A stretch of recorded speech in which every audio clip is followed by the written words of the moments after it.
嘿，大家好，我是北海道知识单题，那我们就出发环岛去喽。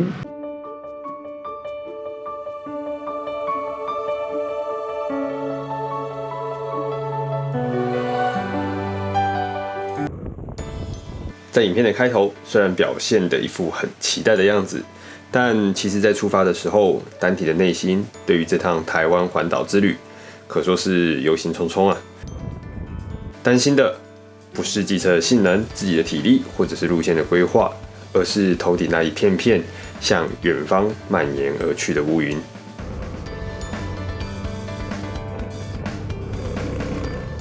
果不其然，当你越不期望发生，它就是会发生。在把机车补满油，准备踏上征途之际，豆大的雨滴就这么洒落了下来。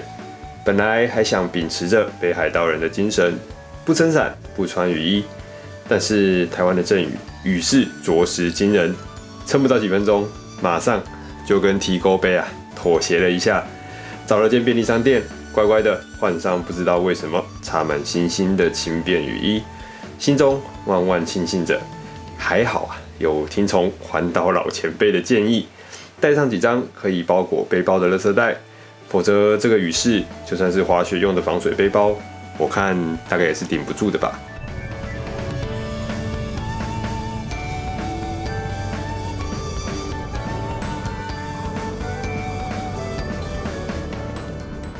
离开台南之后，沿着台一线转入台十七线，再接回台一线。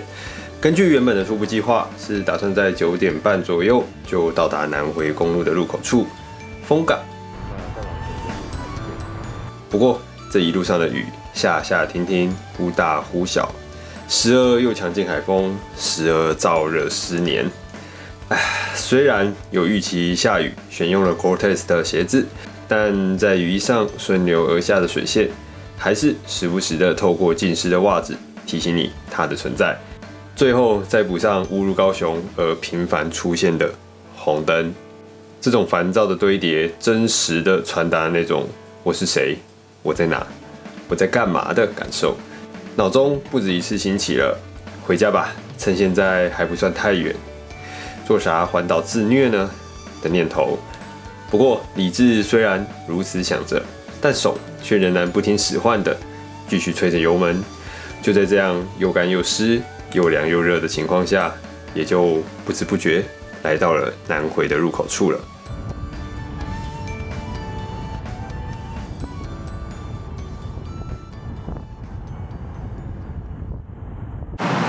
现在是早上时间10点半，那我本来预计9点半左右就要到丰港这个地方了，那现在已经10点半了。下雨再加上台湾的红绿灯真的是比想象中的多，所以大概 delay 了1个小时的时间。好热好热。那等一下呢，刚好这边后面那边就是台九线了，那我们等一下就直接上去往那边就往台东前进。那我现在在这个加油站呢，是进入台九线之前最后一个加油站。那在这边我刚刚补了点油，然后我们就一路台中见了。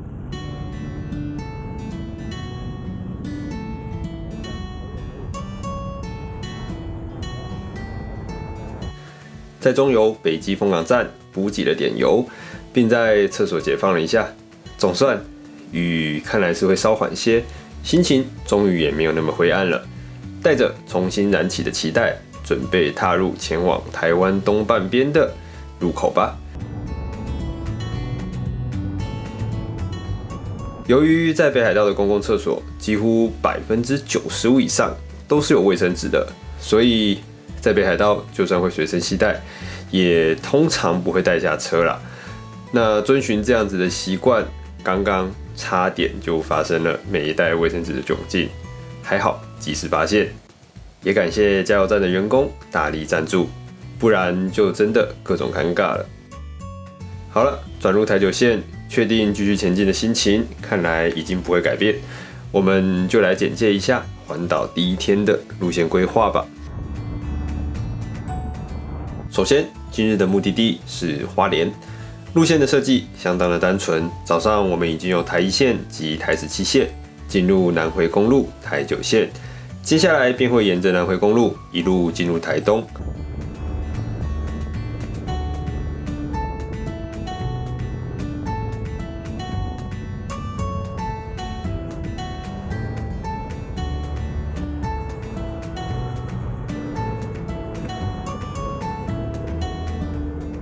而因为这次骑的是白牌机车，所以是无法上南回改的。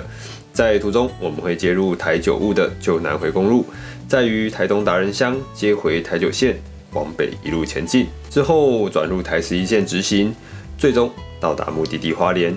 整体上大约就是跟着规划给自行车的环岛1号线走，沿路只需要确认道路边缘有这个环岛1号线的告示牌，大概就不会走错了。区间测速，慢慢骑啊。在离开台九线，驶入旧南回公路之后，车流明显减少了许多。在多数的时候，甚至整条路上就只有我一台机车。搭上微凉的风与渐渐拨云见日的阳光，骑起来是格外的舒适。也趁着刚好没车，来复习一下可能已经5年没碰的机车，让自己习惯一下这种有别于4轮的操驾与颠簸感。怀着试车的心情，很快的我们就刷完了这段旧南回公路，正式踏入台湾的东部区域——台东。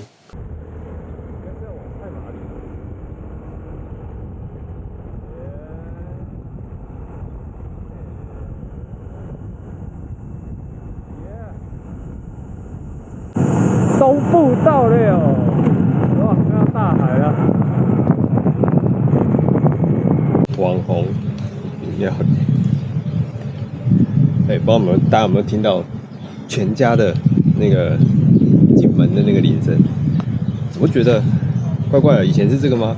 全家不是噔噔噔噔噔噔噔噔噔噔，还台湾改了，不知道。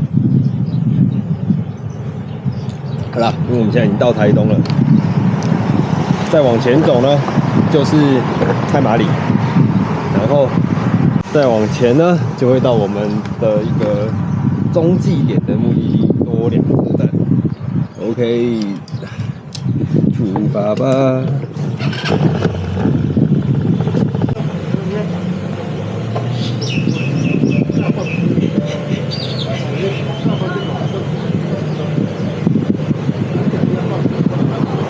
太奇怪了。离开有着与记忆中不同铃声的全家便利商店，我们继续沿着台九线一路向北。天后多云，有着些许午后的阳光。虽然行程有点 delay 啊，但展望在眼前的，便是与云缝中蓝天相互辉映的太平洋，呈现出一望无际的台东海岸线。身上干了，精神也来了。没有因为上午的雨而放弃这趟环岛，真的太感谢我的神之右手了呢。说到此，到底为什么要计划这次的台湾环岛之旅呢？那还真的没有一个具体的原因呢。我记得最一开始的念头是在决定要回台湾的时候，那时还是安排3周的时间，在扣掉隔离与办理一些公事之后，发现似乎还有一些零碎的时间，那该做什么好呢？想了一下，身为台湾人，北海道都已经环了一圈了，但自己的故乡竟然没有花点时间好好跑过一次，打没打。于是这个环岛计划就这么的从我脑中跑出来了。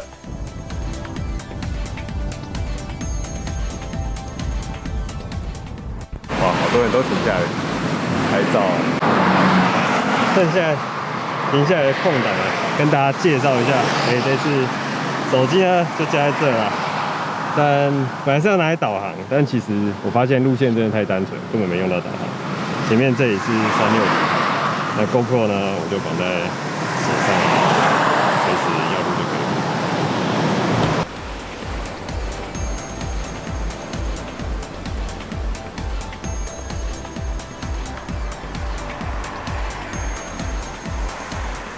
虽然说是计划，但一直到出发前，真正有计划好的事情，其实只有3件啊。第一就是这次环岛必须要用机车进行，因为用汽车实在是太简单了，很没 feel 啊。而我家就只有一台小100，还算新，那就决定是它咯。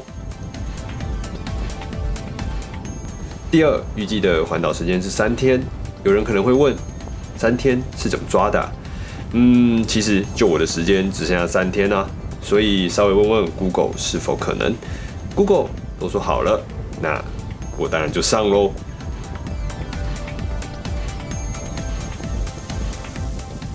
第三，严格来说也不能算计划啦，就只是个临时想的粉丝活动。但后来出发后，边骑边想，平日耶，大家又不是不用上班上课，还真当自己是什么艺人明星啊。这边要跟各位粉丝说声抱歉，计划真的想得不太周全，下次呢会计划更完整一点的。总之，这趟临时的环岛之旅，就算是在没什么规划的情况下上路了。不过拜现代科技之赐，单提现在还能坐在电脑前编辑这次影片的制作，也真的是可喜可贺。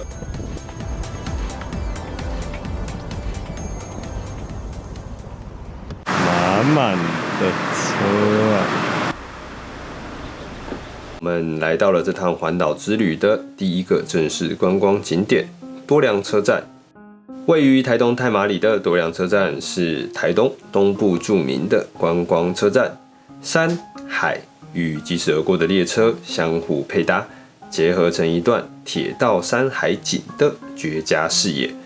不论你是单纯的观光客，或者是风景摄影爱好者，这个小又热闹的车站绝对是来到台东不可错过的重要景点之一。不过，我想眼尖的观众看看这段影片，应该就知道了。单提，你今天根本就没上去啊！没错，我还真的没上去呢。因为，我在环岛的前1周就已经来过啦。那为了节省时间，就偷懒用之前的照片和影片啦，请大家海涵。乌云在后面啊，赶路喽！在多良车站欣赏了满满的人潮之后，我们继续沿着台九线北上。说真的，扣掉上周的南横之旅，我也不知道多少年没来过台东了。据说旧的台九线要比现在更靠近海平面，沿着海岸线一边前行，一边眺望远方的太平洋，更能有着无边际的湛蓝视野。不过，我倒觉得现在眼前的台九线在高低起伏之下，时而仰望，时而俯视，虽然少了点无边际的优雅，但却增加了不少壮阔。我个人边骑边看风景，倒也是蛮惬意的。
花莲还有164公里。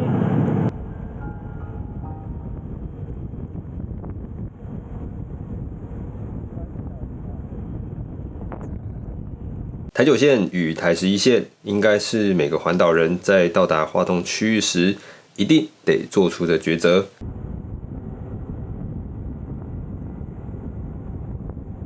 台九线行走于花东纵谷，沿途会经过赫赫有名的鹿野关山、池上、玉里、瑞穗，整个花东的著名景点大部分都分布于此。若又切台11线，就是选择了继续让海景在视野中冲刺，让优美的花东海岸线伴你前行。由于在北海道的山中实在是待得够久了，在心中抉择了不到5秒，马上就选择了又切台11线，让太平洋伴我度过这段台东到花莲的漫长道路吧。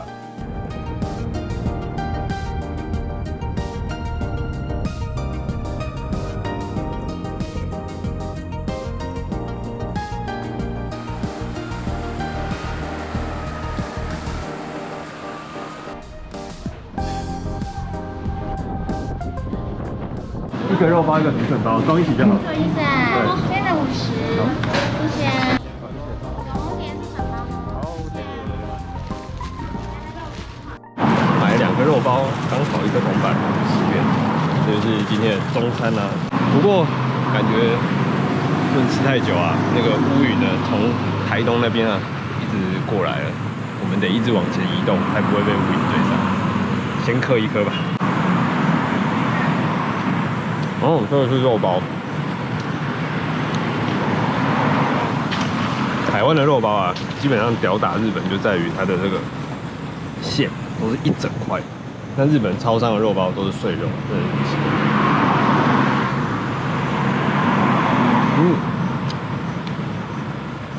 还有点汤汁，不错。东河包子是不是蛮有名的包子啊？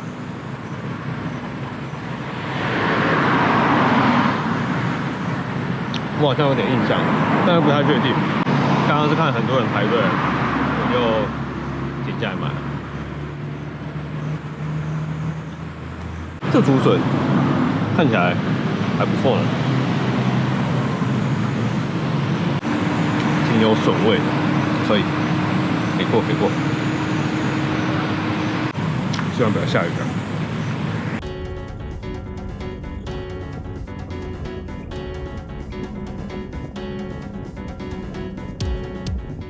台东到花莲有多远？老实说，这样的问法我觉得不太适合，应该要问说台东到花莲本身到底有多长啊？从台东的市中心出发至花莲的市中心约为165公里左右，但有趣的是，如果沿着台11线向北前进，直至我们现在到达的近埔北回归线地标，总共便要行经95公里左右。而这个将近100公里的路程，却都还是在台东境内啊！欢迎莅临花莲县，终于离开台东了，哇！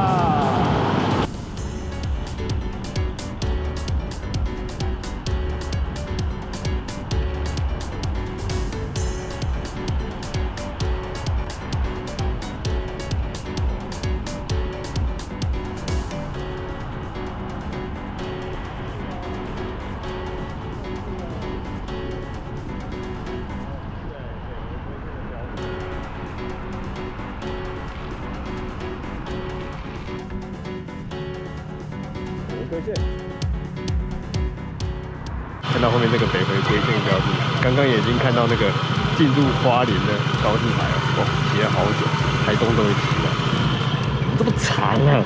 台东真的超长的。好了，那我们就继续往花莲前进了。现在大概4点，本来预计大概4点就要到花莲，不过看起来应该要5点才会到。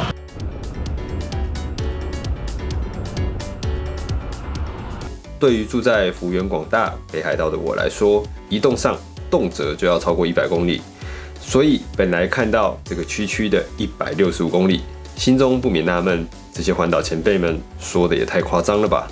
台东到花莲这段有这么的消磨意志吗？不过当我实际进入台11线，眼前的道路无尽延伸，伴随着沿途椰子树、槟榔树，千篇一律的海天一色，真的有种孙悟空逃不出如来佛手掌心的感觉。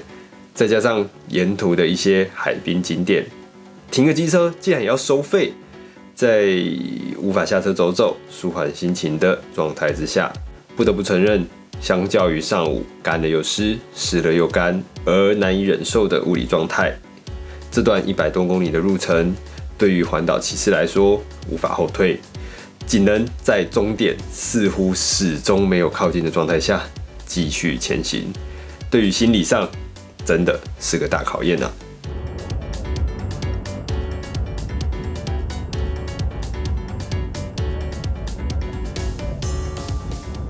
好在离开北回归线不久之后，有个补油的任务悬在心上，再加上偶然发现了路边的新设梯田，在金色梯田与微微透出云缝的夕阳熏陶下，烦躁的心情倒也是平复了不少。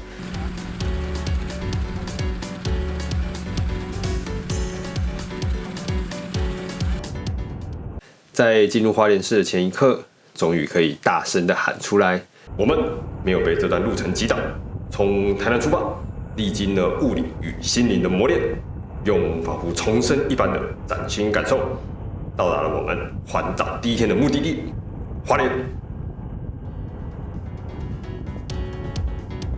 好啦，稿是这样子写的没错啦，但当下我真的就是觉得脚臭爆啦。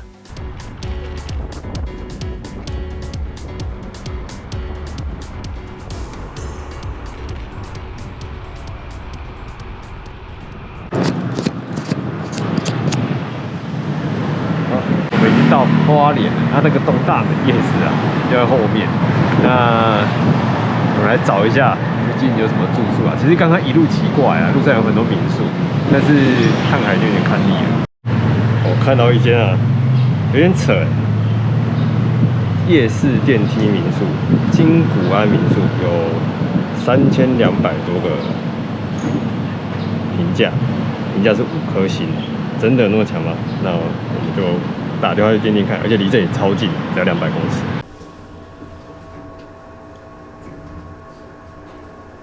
电梯民宿，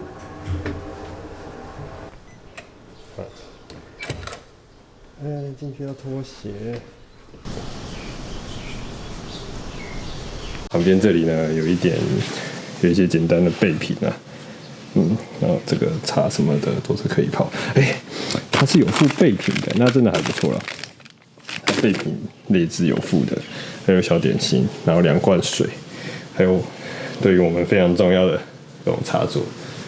这边有个冰箱，对，然后电话，这柜子能开吗？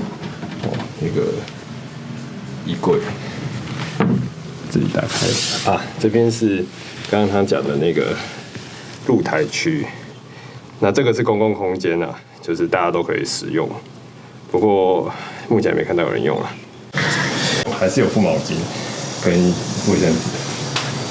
洗澡在这边，然后外面就是花莲市了。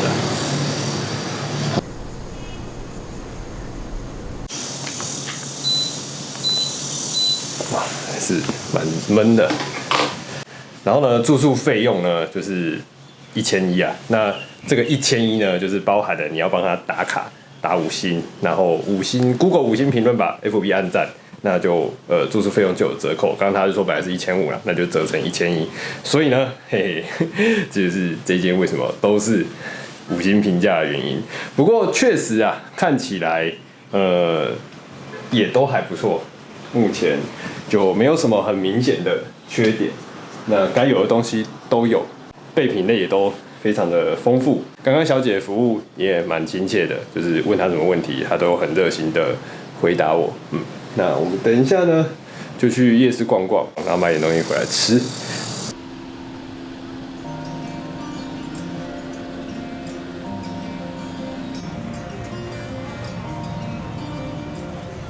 然后我们现在来到的是东大门夜市。刚刚听旅馆的人说啊，有一条原住民街，里面好像有一些原住民的料理，想去逛逛看。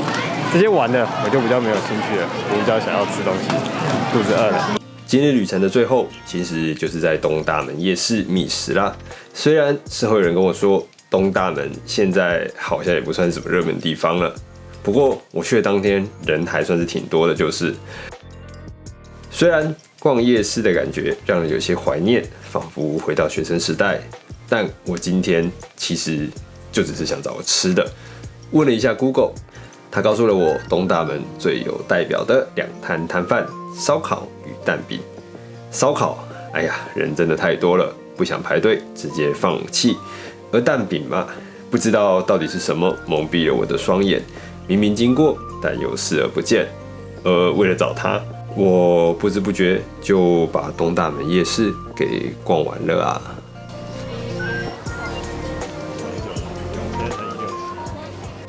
然后准备回去了，然后买了就是东大门夜市的代表名物之一强蛋饼。另外呢，刚刚就想吃吃看竹筒饭啊，好久没有吃了。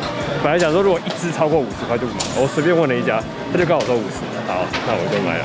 所以我的晚餐呢就是强蛋饼加竹筒饭，总共150，再去买个搭配的饮料吧。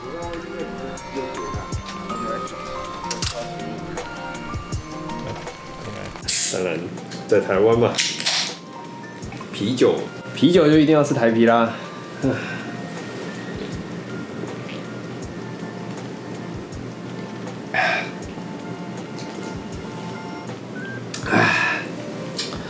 东半边好像买不到18天的样子，我们来吃吃看哦。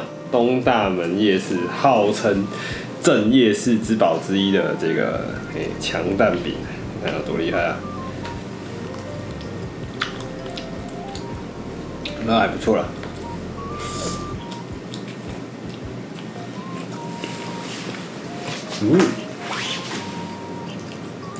确实很不错哎。它的那个饼皮啊，是那种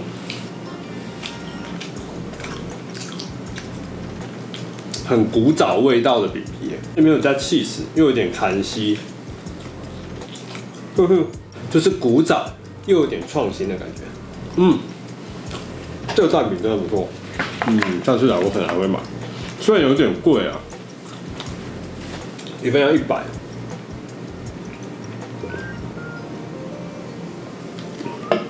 但分量的话，我觉得如果你没有到很饿的话，一个男生吃是差不多刚好。哇，好久没有吃竹筒饭了，很怀念。他要帮我敲开了，这边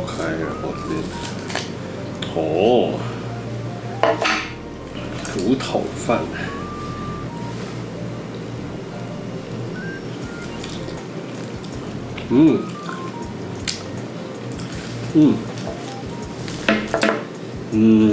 糯米的味道。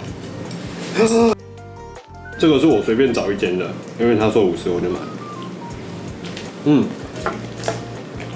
好了，那今天呢，我们这个环岛第1日呢，就先在这边告一个段落了。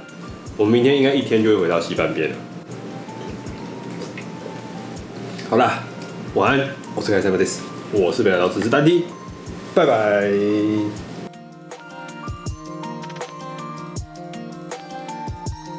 会员宣传时间，点选订阅旁边的加入按钮，就能知道单体会员都在币下面棒。